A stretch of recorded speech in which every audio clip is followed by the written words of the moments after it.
Hey guys, I hope you all are doing well. I am Ramja and welcome back to our channel Jahan Education Zone. So today we are going to solve long answer type questions of exercise 1.1. Chapter name is Real Numbers and the author of this book is Dr. Sudhir Kumar Pundir. So what are you waiting for? Let's get started. यहाँ पर हमें prove करना है कि कोई integer n जो कि n की पावर 3 माइनस n के फॉर्म में है ये 6 से डिविजिबल है. ओके अब यहाँ पर पेज नंबर 6 में जो रिकैप्चुलेशन हमारे पास हैं ये सभी बहुत इंपॉर्टेंट है, ये मैंने आपको बताया था. ओके तो इसमें जो सेकेंड लास्ट है ये क्या है, the product of to consecutive positive integers is divisible by 2. इसका क्या मतलब है कि दो कोई भी नंबर्स जो लाइन से हैं अगर हम उसे मल्टीप्लाई करें तो वो हमेशा 2 से डिवाइड होगी. ओके ये प्रूवन स्टेटमेंट है. और इसी तरीके से जो लास्ट पॉइंट है ये क्या है, the product of 3 consecutive positive integers is divisible by 6. मतलब कोई 3 इंटीजर अगर हम लाइन से लें, 3 नंबर कोई लाइन से लें और उनका मल्टीप्लाई करें तो वो हमेशा किससे डिवाइड होगा, 6 से. तो यहाँ पर हमारे पास नंबर क्या है, n raise to the power 3 minus n. इन दोनों में हम n कॉमन ले सकते हैं. यहाँ पर हमें n नोट करना होगा. तो क्या बचेगा हमारे पास, n की पावर 2, क्योंकि यहाँ पर n की पावर 3 है तो एक बाहर नोट करनी है. तो ब्रैकेट में हमारे पास कितनी बची, n की पावर 2 माइनस और n से n यहाँ पर कैंसिल हो गया, कॉमन ले लिया तो वो बाहर ही है. तो क्या बचा यहाँ पर, सिर्फ 1.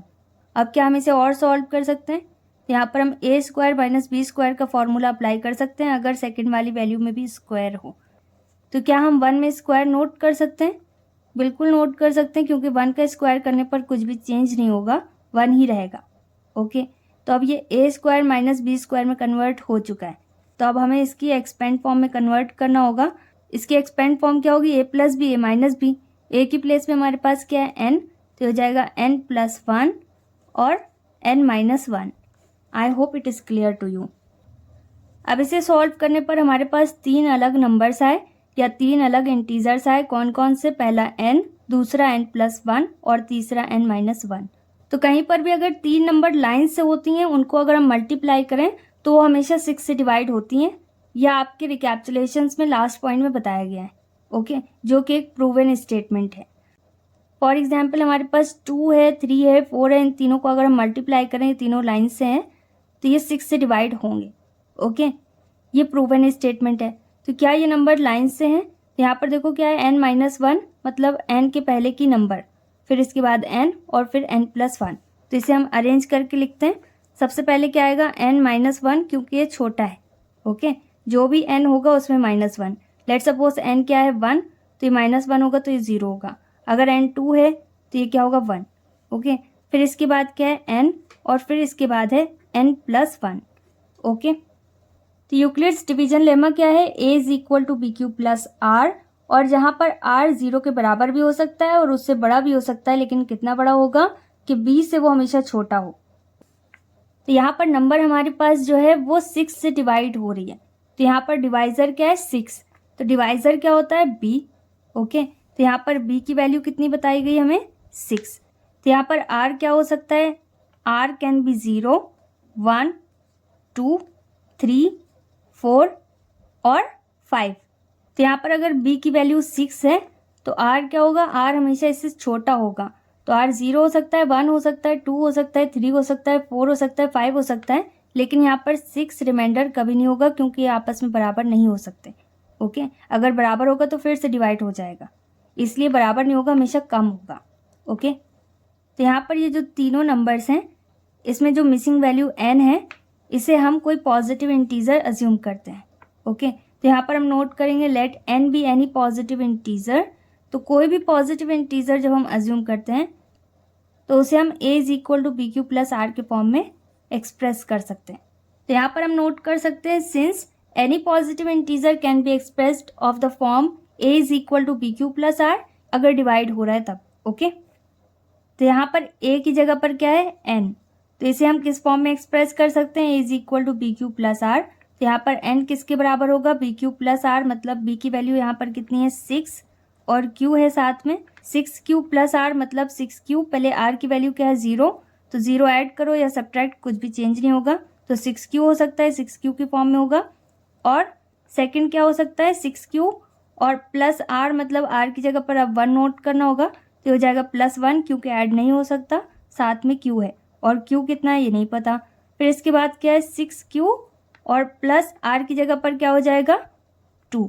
फिर इसी तरीके से 6Q प्लस 3, 6Q प्लस 4 और लास्ट में हमारे पास क्या रहेगा 6Q प्लस 5।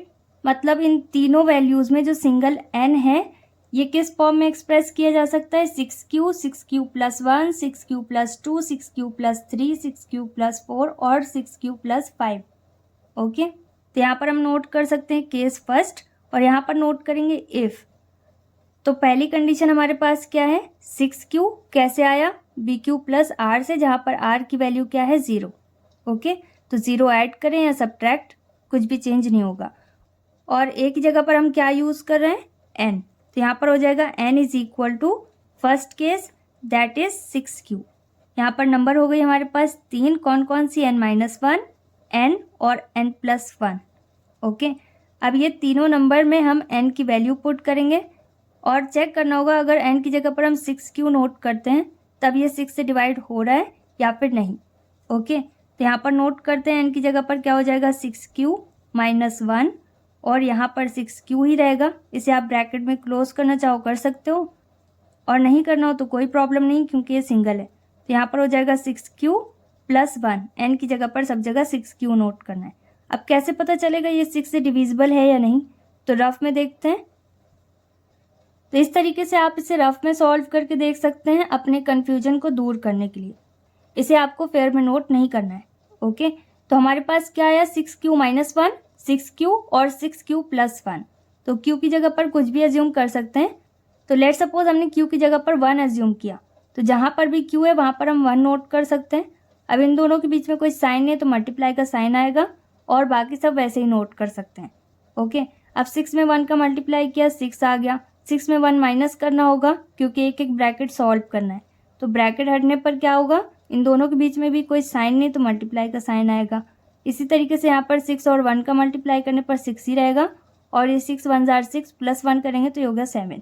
ओके, अगर इन तीनों का मल्टीप्लाई करें तो हमारे पास कितना आएगा 210 और हमें इसे किससे डिवाइड करना है 6 से।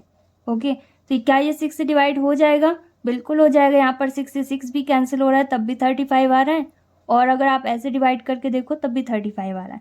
ओके, तो मतलब ये है कि ये पूरी नंबर किससे डिवाइड हो रही है 6 से और यही हमें प्रूव करना है कि ये पूरी नंबर किससे डिवाइड हो रही है 6 से।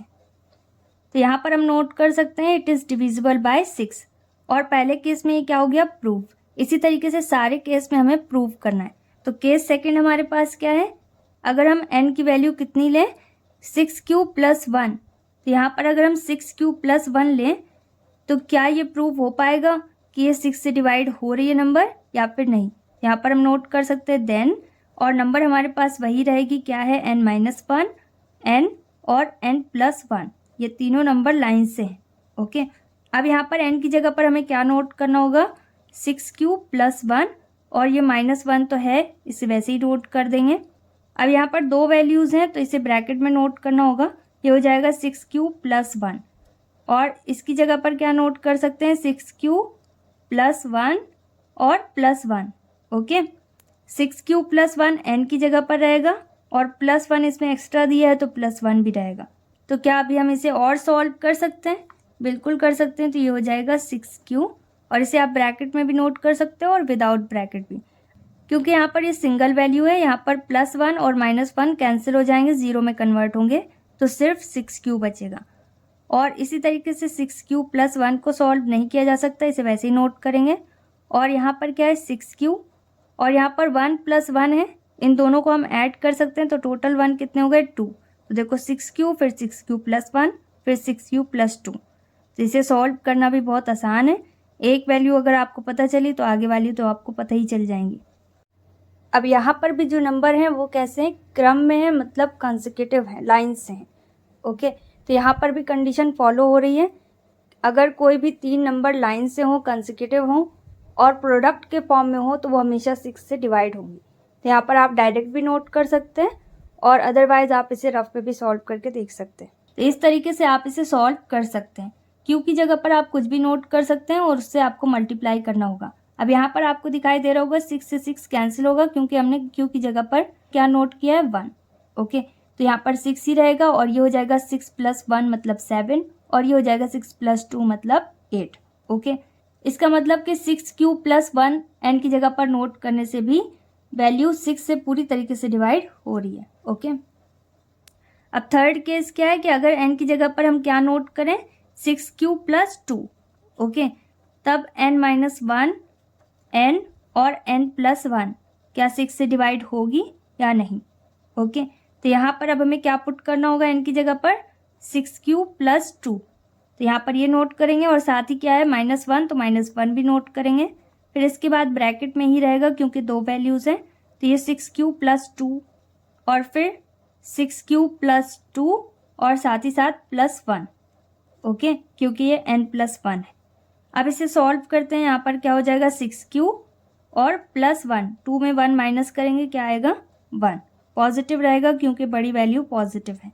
ओके, प्लस माइनस के साइन भी आपको नोटिस करने कहाँ पर क्या है। और 6 + 2 को सॉल्व नहीं किया जा सकता, इसे वैसे ही नोट करेंगे। और यहाँ पर क्या हो जाएगा 6 यहाँ पर 1 है, यहाँ 2 है, तो यहाँ पर क्या होगा, यहाँ पर 3 होगा। तो अगर हम n की जगह पर 6 + 2 भी नोट करेंगे तब भी नंबर कैसी आ रही है, लाइन से। इसका क्या मतलब है कि इन तीनों नंबर का प्रोडक्ट किससे डिवाइड हो सकता है 6 से। तो यहाँ पर सारे केसेस हमें सॉल्व करने होंगे। तो अब फोर्थ नंबर में हमारे पास क्या आएगा, अगर n की जगह पर हम क्या नोट करें 6 + 3, तब चेक करते हैं कि ये लाइन से आती हैं सारी नंबर्स या नहीं। अगर लाइन से आएंगी तो फिर वो 6 से डिवाइड हो सकती हैं। तो यहाँ पर क्या हो जाएगा n - 1 n और n + 1। ओके, तो n की जगह पर हमें क्या नोट करना है 6 + 3 और -1 दिया गया है तो इसे वैसे ही नोट करेंगे। और यहाँ पर भी n की जगह पर क्या रहेगा 6 + 3 और यहाँ पर भी 6 + 3 और +1 साथ में। ओके, अब यहाँ पर अगर आप इक्वल का साइन भी लगाना चाहो तो लगा सकते हो। ओके, तो यहाँ पर आ जाएगा 6 और 3 में 1 माइनस करेंगे कितना आएगा हमारे पास 2, तो ये पॉजिटिव रहेगा। अब इसके बाद 6 + 3 वैसे ही रहेगा और यहाँ पर क्या है 6 + 3 और 1 कितना हो जाएगा 4, क्योंकि यहाँ पर भी लाइन से 3 नंबर्स हैं जो कि प्रोडक्ट के फॉर्म में है। ओके, तो ये किससे डिवाइड होगा 6 से। अब फिफ्थ नंबर की कंडीशन या फिफ्थ नंबर का केस क्या है, n = 6 + 4 में हमें चेक करना है कि नंबर कैसी है, 6 से डिवाइड हो रही है या नहीं। ओके, तो यहाँ पर 6 + 4 इसलिए क्योंकि रिमाइंडर हमारा स्टार्टिंग में 0 था, जिसकी वजह से n किसके बराबर था पहले 6, फिर इसके बाद 6 + 1, फिर 2, फिर 3, फिर इसके बाद फिफ्थ नंबर पे 4 हुआ। ओके, तो यहाँ पर हम नोट कर देंगे देन नंबर हमारे पास क्या है n - 1। ओके, फिर n और फिर n + 1। तो यहाँ पर हम क्या नोट कर सकते हैं n की जगह पर 6 + 4 - 1। ओके, एंड अगेन 6 + 4 ये वैसे रहेगा और 6 + 4 + 1। ओके, तो यहाँ पर क्या हो जाएगा 6 4 में 1 माइनस करेंगे तो क्या होगा ये 3 और यहाँ पर 4 कैसा है पॉजिटिव, तो यहाँ पर प्लस का साइन आएगा। अब इसके बाद 6 + 4 वैसे ही रहेगा और यहाँ पर क्या हो जाएगा 6 + 4 1 5। ओके, लाइन्स हैं 3 4 5। तो यहाँ पर हम नोट कर सकते हैं since it is the product of 3 consecutive positive integers या फिर numbers, therefore it is divisible by 6। क्योंकि ये तीनों नंबर्स लाइन से मल्टीप्लाई के फॉर्म में है, इसलिए ये 6 से डिवाइड हो सकती हैं। अपने आंसर में और भी ज़्यादा क्लियरिटी लाने के लिए आप इस तरीके से स्टेटमेंट नोट कर सकते हैं हर एक केस में। ओके, जहाँ पर आपने नोट किया है इट इज़ डिविजिबल बाय 6, वहाँ पर उसके पहले आप since it is the product of 3 consecutive positive integers ऐसे भी नोट कर सकते हैं। अब इसके बाद है केस नंबर 6। यहाँ पर कंडीशन क्या है n = 6 + 5 अगर हम नोट करें तो क्या ये नंबर 6 से डिवाइड होगी, मतलब यहाँ पर सारी नंबर्स क्या लाइन से आएंगे प्रोडक्ट के फॉर्म में। n की जगह पर हमें क्या नोट करना है 6 + 5 और -1 है तो -1 नोट करेंगे और फिर 6 + 5 और यहाँ पर भी 6 + 5 और +1। 5 में 1 माइनस करेंगे कितना आएगा 4 यहाँ पर 6 प्लस 5 वैसे ही रहेगा और यहाँ पर क्या हो जाएगा 6 प्लस 6, हमेशा एक ज़्यादा ही आएगा। तो यहाँ पर भी कंडीशन सेटिस्फाई हो रही है। मान लो अगर 6 20 है तो ये 24 है, ये 25 है और ये 26 है। ओके, तो 6 कुछ भी हो, यहाँ पर ये देखो लाइन से 4 5 6। तो यहाँ पर भी हम स्टेटमेंट नोट कर सकते हैं, since it is the product of 3 consecutive positive integers therefore it is divisible by 6। Okay, यहाँ पर भी नंबर कैसी है, कंसेक्यूटिव है मतलब लाइन्स हैं और प्रोडक्ट के फॉर्म में। तो ये दो कंडीशन अगर हैं तो ये नंबर 6 से डिवाइड हो रही है। ओके, तो यहाँ पर सारी कंडीशन में प्रूव हो रहा है कि ये नंबर 6 से डिवाइड हो रही है। तो यहाँ पर हम नोट कर सकते हैं hence n⁻³ minus n is divisible by 6 proved. Okay, मतलब n³ माइनस n 6 से डिवाइड हो रहा है। तो इस क्वेश्चन को हम सेकंड मेथड से भी सॉल्व कर सकते हैं जो कि इसके फैक्टर्स पर बेस्ड है। ओके, जैसे यहाँ पर नंबर क्या है हमारे पास 6, तो 6 के फैक्टर्स क्या है 2 और 3। तो कोई भी नंबर अगर 2 से भी डिवाइड हो रही है और 3 से भी डिवाइड हो रही है तो वो फिर 6 से भी डिवाइड होती है। तो अगर आप सेकंड मेथड से इस क्वेश्चन को सॉल्व करना चाहें तो आप मुझे कमेंट सेक्शन में बता सकते हैं, तो मैं इसकी वीडियो अपलोड कर दूँगी। Okay, next is question number 20। अब यहाँ पर हमें क्या प्रूव करना है कि कोई भी पॉजिटिव इंटीजर हमारे पास है तो उसका अगर हम स्क्वायर करें तो उसमें वैल्यू किस फॉर्म में होनी चाहिए, हमेशा 5q प्लस 1 और 5q प्लस 4 के फॉर्म में। ओके, जहाँ पर q क्या है, q कोई इंटीजर है। ओके, तो q यहाँ पर हमें एज्यूम नहीं करना होगा, यहाँ पर हम कोई दूसरा इंटीजर एज्यूम करेंगे।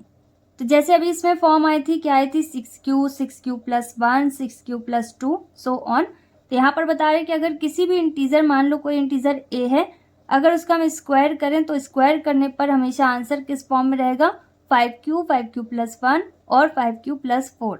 ओके, मतलब यहाँ पर 5q प्लस 2 और 5q प्लस 3 के फॉर्म में कभी भी कोई स्क्वायर वाली वैल्यू नहीं होगी। ओके, तो यहाँ पर हम नोट करेंगे let a be any positive integer, मतलब वो इंटीजर a है जिसका हम स्क्वायर करेंगे तो आंसर हमारे पास या तो 5q में होगा या 5q प्लस 1 या फिर 5q प्लस 4 के फॉर्म में। ओके, तो यहाँ पर भी हमें डिवीजन एल्गोरिथम यूज़ करना होगा। तो हमने लेमा क्या पढ़ा था, a is equal to BQ plus R। तो b की वैल्यू यहाँ पर क्या है 5। ओके, q के साथ क्या दिया गया है 5, तो यहाँ पर b की वैल्यू क्या है 5, क्वेश्चन में बताई गई है। तो अगर b यहाँ पर 5 है तो r क्या हो सकता है 0 1 2 3 4, जो कि b से कम होगा। ओके, तो 0 से लेकर वो सभी वैल्यूज जो 5 से कम हो, तो यहाँ पर 4 तक r है। ओके, तो कोई भी पॉजिटिव इंटीजर को हम इस फॉर्म में नोट कर सकते हैं। तो यहाँ पर हम नोट करेंगे then it is of the form 5m होगा अगर रिमाइंडर 0 है, अगर रिमाइंडर 1 है तो 5m प्लस 1, अगर रिमाइंडर 2 है तो 5m प्लस 2, अगर रिमाइंडर 3 है तो 5m प्लस 3 और रिमाइंडर 4 है तो 5m प्लस 4। अब यहाँ पर इंटीजर में आप कुछ भी एज्यूम कर सकते हो, लेकिन वो मत एज्यूम करना जो यहाँ पर क्वेश्चन में दिया गया। ओके, मैंने यहाँ पर m एज्यूम किया है, आप कुछ भी एज्यूम कर सकते हो। अब ये पॉजिटिव इंटीजर मतलब a के बराबर हैं सारी फॉर्म्स, तो इसे भी हमें सेम वैसे ही सॉल्व करना है। केस 1 क्या है, रिमाइंडर हमारा 0 के बराबर है। ओके, तो अगर रिमाइंडर 0 के बराबर है तो हमारे पास वैल्यू क्या रहेगी 5m। ओके, तो यहाँ पर हम नोट कर सकते हैं if a is equal to 5m। तो यहाँ पर हमें क्या करना है स्क्वायर, तो a का स्क्वायर करेंगे तो इसके साथ क्या है 5m, ये दोनों आपस में बराबर हैं तो इसमें भी स्क्वायर करना है और 5m स्क्वायर को हम सॉल्व कर सकते हैं। तो 5 का स्क्वायर कितना होगा 25 और m का स्क्वायर m स्क्वायर रहेगा। अब 25 में हम 5 अलग करेंगे मतलब 5 कॉमन लेंगे, क्यों, क्योंकि आंसर हमारा या तो 5q में है या 5q प्लस 1 या फिर 5q प्लस 4, तो सभी में 5 कॉमन है। तो पहले में 5 कॉमन लेना होगा, क्या बचेगा 5 की टेबल में 5 टाइम्स में 25 आता है, तो जो बच रहा है उसे ब्रैकेट में नोट करना होगा और साथ ही साथ m स्क्वायर को भी हम ब्रैकेट में नोट करेंगे क्योंकि इसकी कोई ज़रूरत नहीं है। ओके, अब यहाँ पर हम नोट करेंगे वेयर, और 5m स्क्वायर जो ब्रैकेट में है वैल्यू, इसे हमें q एज्यूम करना होगा। ओके, जहाँ पर 5m स्क्वायर क्या है q, अपनी तरफ से हमें इसे एज्यूम करना होगा। जितनी भी वैल्यू हमारे पास ब्रैकेट में आएगी, चाहे वो कितनी भी बड़ी हो या कितनी भी छोटी, उस पूरी वैल्यू को हमें q एज्यूम करना होगा। ओके, तभी हम प्रूव कर पाएंगे कि ये वैल्यू या तो 5q है या फिर 5q+1 या फिर 5q+4 के फॉर्म में। ओके, तो पहला वाला तो प्रूव हो गया। इसी तरीके से सेकंड केस को हमें प्रूव करना है। अब इसके बाद है केस सेकंड। केस सेकंड में हमारे पास क्या वैल्यू है, 5m+1, तो इसे भी हम a के बराबर अज्यूम कर लेते हैं। If a is equal to 5m+1, अब a की जगह अगर हम 5m+1 नोट कर रहे हैं तब चेक करते हैं कि 5q या 5q+1 या फिर 5q+4 आता है या नहीं। यहाँ पर भी स्क्वायर करना है तो दोनों साइड का स्क्वायर होगा। 5m+1 का भी स्क्वायर करेंगे तो ये होल स्क्वायर में कन्वर्ट होगा, क्योंकि यहाँ पर दो वैल्यूज़ हैं। ओके, तो दोनों में अलग अलग स्क्वायर नहीं नोट कर सकते, इसलिए होल स्क्वायर नोट करना होगा। ओके, अब यहाँ पर जो 5m+1 होल स्क्वायर है ये किस फॉर्म में है, a+b होल स्क्वायर के फॉर्म में, तो इसे हमें इसकी एक्सपेंड फॉर्म में कन्वर्ट करना होगा। क्या होती है, a² + b² + 2ab या फिर a² + 2ab + b²। ओके, तो यहाँ पर a की जगह पर क्या है 5m और b की जगह पर 1 है। यहाँ पर सबसे पहले a² करते हैं, ये हो जाएगा a² मतलब 5m² प्लस b² मतलब 1² प्लस 2ab, तो 2 इंटू a की प्लेस में क्या है हमारे पास 5m। अब इसके बाद हमें इसे और सॉल्व करना होगा। 5 का स्क्वायर क्या होगा 25 और m का स्क्वायर m² रहेगा प्लस 1 का स्क्वायर 1² रहेगा प्लस 5 2 जार 10 और 10 1 जार 10 ही होगा इंटू m, वैसे ही रहेगा। अब आंसर हमारा 5q के फॉर्म में है, तो यहाँ पर हमें 5 कॉमन लेना होगा। तो ये जो +1 है ये 5 से कम है, तो इसे हमें पहले साइड में नोट करना होगा। अब यहाँ पर जो बची वैल्यूज़ हैं इसमें हम 5 कॉमन ले सकते हैं। तो यहाँ पर क्या है 25m² और प्लस 10m, इन दोनों में 5 कॉमन लेंगे। यहाँ पर पहले 5 नोट करना होगा और इसके अलावा हमें कुछ भी कॉमन नहीं लेना। ओके, 5 5 जार 25 और m² वैसे ही नोट करेंगे, इसको कॉमन नहीं लेना है, प्लस 5 2 जार 10 और इसके साथ क्या है m। तो यहाँ पर ब्रैकेट में जो वैल्यू है ये क्या है q की वैल्यू। ओके, तो यहाँ पर हम नोट कर सकते हैं वेयर, और ये सभी जगह आपको नोट करना ज़रूरी है। ओके, तो यहाँ पर क्या है ब्रैकेट में हमारे पास 5m² प्लस 2m, ब्रैकेट के अंदर नोट करना चाहिए या without bracket, as you wish. अब ये q के बराबर अगर हम एज्यूम कर लें तो यहाँ पर क्या है 5 और ये पूरी वैल्यू क्या है q, तो यहाँ पर हम q नोट कर सकते हैं और क्या है हमारे पास +1। यहाँ पर भी देखो उसमें से एक कंडीशन सेटिस्फाई हो रही है, मतलब यहाँ पर भी जो आंसर हमारे पास आया है वो किस तरीके का है, जो क्वेश्चन में हमारे पास दिया गया है, मतलब 5q+1 के फॉर्म में। ओके, तो इन तीनों के अलावा कोई और फॉर्म आएगी नहीं, चाहे जितने भी केसेस आप सॉल्व करो इसमें जितने दिए गए। Next is case number 3। अब यहाँ पर एक इसके बराबर होगा 5m+2। ओके, तो यहाँ पर भी सेम वैसी है, a² करेंगे तो यहाँ पर क्या हो जाएगा 5m+2 होल स्क्वायर, तो इसे हमें इसकी एक्सपेंड फॉर्म में कन्वर्ट करना है, वैसे ही जैसे a+b होल स्क्वायर में ऊपर किया था। ओके, तो यहाँ पर क्या होगा a² मतलब 5m whole square plus b² मतलब 2 का whole square plus 2 into a की प्लेस में हमारे पास क्या है 5m इंटू b की प्लेस में हमारे पास क्या है 2। अब इसके बाद 5 का स्क्वायर कितना होगा 25 और m² प्लस 2 का स्क्वायर कितना है 4 और प्लस 2 2 जार 4 और 4 5 जार 20m। अब आपको पता ही है यहाँ पर क्या करना है, इन सभी में पहले 5 कॉमन लेना है, क्योंकि क्वेश्चन में q के साथ क्या है 5 और यहाँ पर 4 क्या है 5 से कम, तो पहले हम इसे साइड में नोट कर देंगे। अब 25m² और 20m, इन दोनों में 5 कॉमन लेंगे। ओके, सिर्फ 5 कॉमन लेना है। यहाँ पर क्या आ जाएगा 5 5 जार 25 और m² वैसे ही रहेगा, प्लस का साइन है तो प्लस का साइन नोट करेंगे और 5 4 जार 20 और m वैसे ही रहेगा। तो यहाँ पर ब्रैकेट में हमारे पास क्या है 5m² प्लस 4m, तो ये किसके बराबर है q के।